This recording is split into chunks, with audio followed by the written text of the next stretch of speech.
Antes de iniciar esta historia, te invito a que te quedes hasta el final del presente video. Voy a decirte un acertijo para que intentes adivinarlo en los comentarios. La respuesta la daré en el siguiente video. Suscríbete si quieres saberla.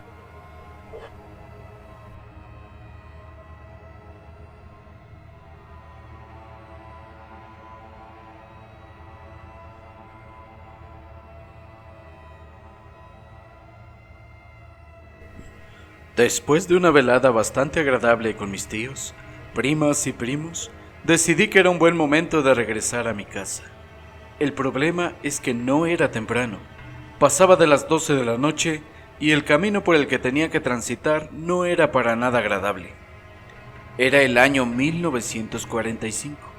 Habíamos amanecido con la noticia de que la guerra había finalizado, y aunque no nos afectaba en nada, estábamos contentos. Nos habíamos pasado la tarde y parte de la noche platicando cosas de fantasmas y aparecidos. Aunque yo no creía en esas cosas, me encontraba especialmente nervioso aquella noche, que para acabarla de amolar estaba muy oscura. La luna nueva estaba en su punto más álgido y no se veía prácticamente nada.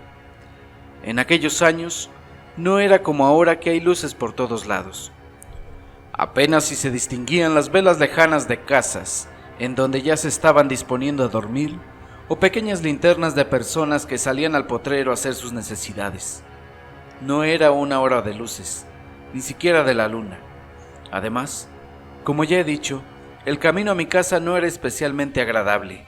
Les voy a contar para que se den una idea. De la casa de mi tío a la de mis padres, había alrededor de 3 kilómetros de distancia más o menos.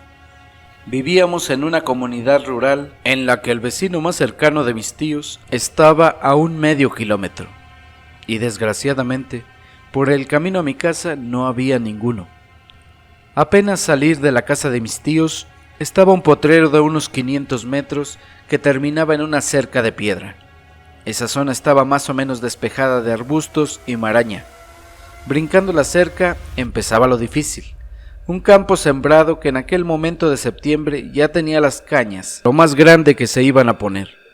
Y unos días después ya iban a comenzar a cortarlas para apilarlas en monos de forma piramidal, para después de eso comenzar la molienda. Pero en ese momento las cañas estaban en pie y había que atravesar el sembradío sí o sí. Se podía rodear, pero eran muchos minutos hasta la orilla más cercana. Además llevaba guaraches, como todos en aquella época, y a pesar de tener los pies curtidos con el uso, las hojas de las cañas son traicioneras. Son como navajas filosas para la piel desnuda. Siempre que pasaba por algún sembradío, llegaba con los pies llenos de arañazos. Imagínate, andar por un camino reducido, de apenas unos 30 centímetros de ancho, en completa oscuridad, con cañas a los lados. Las hojas te rozan la cara en cada paso, y te tropiezas con cañas caídas de vez en cuando. Escuchas ruidos por todos lados. Para empezar, los que provocas tú mismo al rozar con las plantas al caminar. Tus pasos y la cantidad de animales y seres desconocidos que se esconden tras aquel bosque tupido de vegetación. Además, sabes que no es un sembradío corto, era el sembradío más largo de aquellos lugares, cubriendo por lo menos 1 kilómetro sin ningún descanso, más que las zonas en las que el maíz no se dio tan bien y las cañas están algo más pequeñas que el resto. Vas andando con miedo de caerte cuando escuchas lo que parece ser una lechuza o un animal similar. Para los que no la han escuchado, el sonido de una lechuza a medianoche en la oscuridad es como una cubetada de agua fría que inicia primero en la barriga y después hela todo el cuerpo. Se volvió a escuchar, pero esta vez no estaba tan seguro de que fuera una lechuza. Parecía más bien un gato, de esos que gritan como un bebé pequeño, o como los lamentos desgarradores de una mujer. Me paré en seco para distinguir mejor lo que estaba escuchando. La tercera vez no sonó como un gato, o como una lechuza. La tercera vez estaba seguro que lo que estaba percibiendo mis oídos Era un bebé pequeño que se escondía en medio de aquel sembradío. ¿Quién anda ahí?, grité con lo que yo pensé eran todas mis fuerzas, pero quizás con el miedo que sentía no salió más que un atisbo de voz. Nada me contestó. Pensé que tal vez era una mujer con su niño, que andaban trasnochadas igual que yo, dirigiéndose a algún sitio. Pero como ya dije, nadie me contestó. Solamente aquel llanto de bebé lejano en medio de la noche. Aguzé mejor mi oído para distinguir su procedencia, y como que distinguí que provenía de unos cuantos surcos a mi izquierda, a mi misma altura.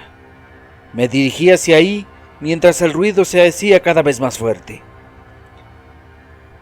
Si caminar por un mismo surco no es fácil, atravesar surcos lo es menos.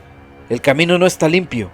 A cada paso tropiezas con cañas que hay que hacer a un lado para poder pasar. Además, en aquellos años se usaba sembrar junto con la milpa calabaza y frijol. Las dos matas son enredaderas y parece que se enredan en tus pies, con vidas propias para hacerte caer. Además, ya he dicho que no se veía, y me caí por lo menos un par de veces. De pronto recordé que llevaba unos cerillos y decidí prender uno para ver mejor.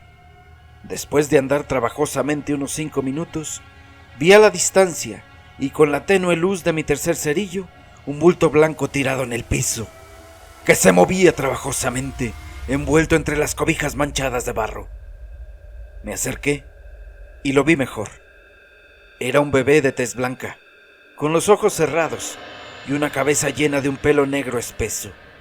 Sin pensarlo, la tomé con una mano, mientras con la otra sostenía el cerillo para verlo mejor.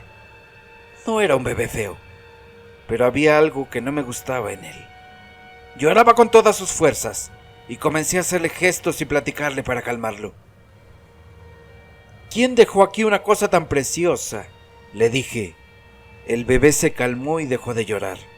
Apagué el cerillo y empecé a caminar, con el bebé en brazos, mientras con una mano le agarraba su manita. Apreté el paso rumbo a mi casa. No me parecía lógico dejar un bebé en ese lugar. Empecé a idear teorías, como por ejemplo, una mujer que decidió abandonarlo a su muerte, ahí. O tal vez, perseguida por coyotes, decidió ponerlo a salvo mientras ella distraía a los animales. Pero ninguna me parecía lógica. En esos pensamientos andaba, cuando sentí que el bebé me tomaba el dedo con fuerza, y sentí como una uña se clavaba muy cerca de mi propia uña. Me dolió muchísimo, y lancé un grito de horror. «Bebé», dije, «tienes unas uñas muy largas». «Y también tengo dientitos».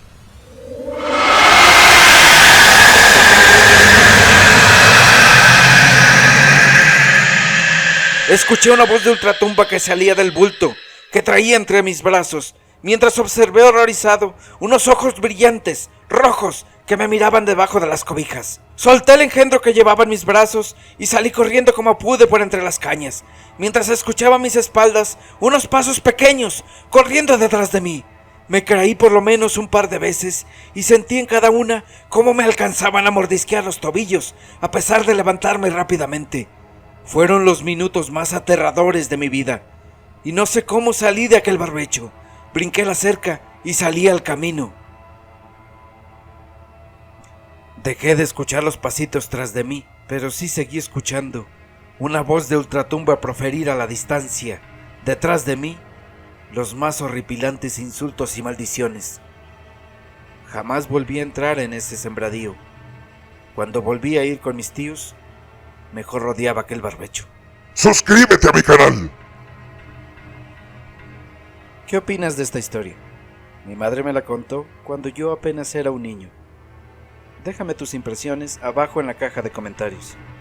El acertijo del presente video es: aunque despierto estés, moverte no podrás. Paralizado de la cabeza a los pies estarás.